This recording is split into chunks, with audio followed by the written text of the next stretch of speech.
Hello guys, मेरा आज का ये वीडियो उन लोगों के लिए है जो लोगों का 1799 में मेंस नहीं हुआ है, 78 पोस्ट का प्रीलिम्स अच्छा नहीं गया है एसआई का मदनी शेद वाले का, या फिर जो उस लूप में कंटिन्यूसली फंस गए हैं कि प्रीलिम्स हो रहा है, मेंस हो रहा है, आगे फिर किसी स्टेज पे आप आउट हो जा रहे हैं और ये लूप कंटिन्यूसली 2-3 सालों से चल रहा है। तो ये वीडियो डेफिनेटली आपको हेल्प करने जा रहा है। देखिए, इस वीडियो में जो भी मैं आपको बताऊंगी वो मेरे जो एक्सपीरियंस है, जो मुझे लगता है, जैसे जो चीज़ मैंने एहसास कर रही हूँ उसी के बेसिस पे रहेगा। अगर आप मेरे बातों से सहमत हैं तो ज़रूर आप इस वीडियो को लाइक कीजिएगा। देखिए, मुझे ऐसा लगता है कि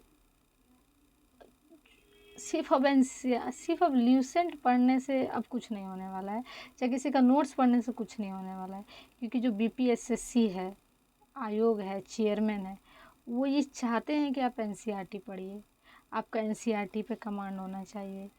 क्योंकि देखिए, आप खुद देख लीजिए, 28 पोस्ट का मेंस, 33 पोस्ट का मेंस, 1799 का प्रीलिम्स हुआ, अभी मेंस हुआ, इन सब में क्या है, एनसीईआरटी से क्वेश्चंस पूछे जा रहे हैं।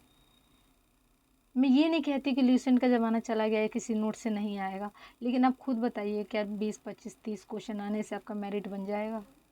जहाँ 40 से 45 से 50 क्वेश्चन स्टेटमेंट वाला रह रहा है, वहाँ पे सिर्फ 20-30 वन लाइनर से और इससे क्या काम चलेगा? नहीं ना।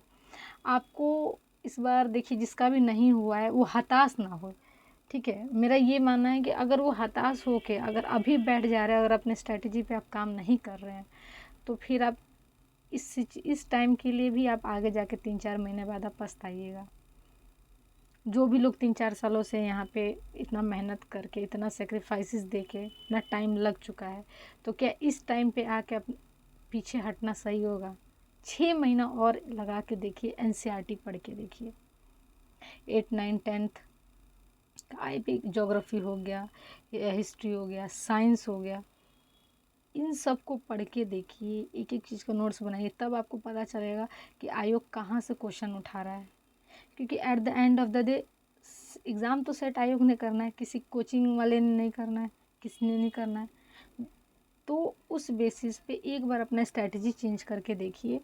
देखिए, आप रोइएगा धोइएगा और आपका टाइम जाएगा और फिर आप पढ़ने जाइएगा, उससे 2-3 महीने बीत जाएगा, फिर अगेन आप उसी लूप में फंसे रह जाइएगा।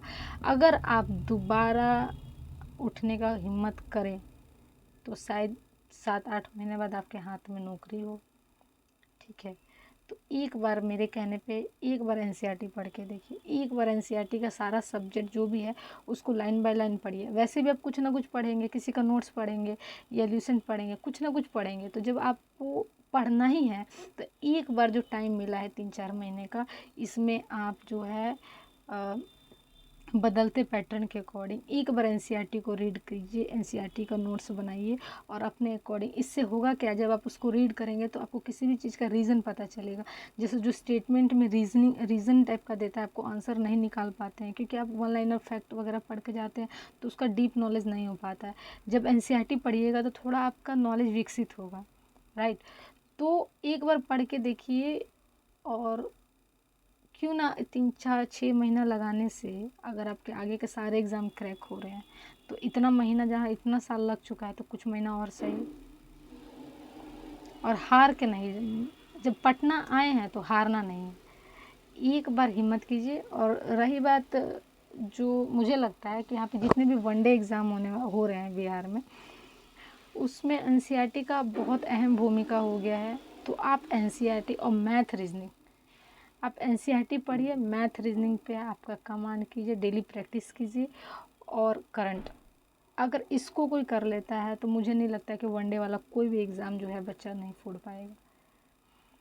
हाँ, जो पहले वाला पैटर्न था उसके बेसिस पे पहले एग्ज़ाम हो जाया करता था, ये 1799, 1275, सॉरी 1799 बोल रही हूँ, इस 1799 से पहले जितने भी एग्ज़ाम थे वो शायद ल्यूसेंट घटना चक्र पढ़ के इंसान क्रैक कर देता था, 80+ क्वेश्चंस लगा लेता था।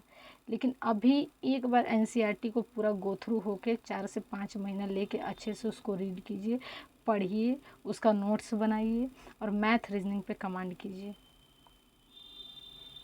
ठीक है, ऐसा नहीं है कि वो आपके लिए एनसीईआरटी बहुत ज़्यादा नया हो गया है और नया अब क्या करें, अब दोबारा पढ़ना पड़ेगा, कोई और बुक चेंज कर। देखिए, जो पढ़े हैं वही सब उसमें है, बस थोड़ा सा आपको अप्रोच चेंज होगा, थोड़ा सा आपको डीप नॉलेज होगा, तो आप उसकी स्टेटमेंट वाले क्वेश्चंस को टैकल कर पाइएगा।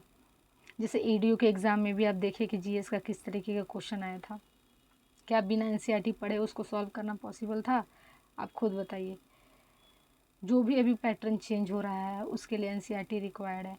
अगर आप अपना स्ट्रैटेजी चेंज नहीं करेंगे तो 1 साल बाद फिर वही होगा जो अभी तक होते आया है। तो प्लीज़ दोस्तों, एक बार एनसीईआरटी 3-4-6 महीने में कंप्लीट करने का कोशिश कीजिए और साथ में मैथ रीजनिंग पे प्रैक्टिस कीजिए। एक बार सिलेबस पे काम होगा तो सारा एग्ज़ाम क्रैक होगा। Thank you so much.